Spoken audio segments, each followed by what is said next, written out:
ఏం తెచ్చుకున్నావు నాన్న? చూపి చూపి ఫ్రెండ్స్. ఇగో ఇలా మామయ్యతో షాప్ దగ్గర వెయ్యి అయితే ఇవి కొనుక్కొచ్చుకోండు. ఎవరు కొనిచ్చిరు? మామయ్య కొనిచ్చిండా? చెప్పు. ఇంతకుముందుకి అన్నయ్య అయితే బయటికి వెళ్తుంటే పోతా పోతా బండి మీద పోతా ఏడుస్తే తీసుకొని పోయిండు. పొయ్యి అయితే తీసుకొచ్చుకోండు.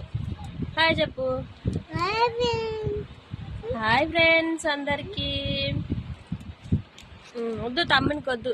నేనైతే చిన్నకన్నయ్య ఎత్తుకొని కూర్చున్నా. ఏడుస్తుండు. ఏంటి? ఇగో ఎంత? అది 5 రూపీసా? నేను తినాలంటాగా. మా కన్నయ్య అయితే మస్తు హ్యాపీగా ఉండు. కొనిచ్చింది 10 రూపాయలే కానీ అమ్మో వాటిని తీసుకొని అమ్మ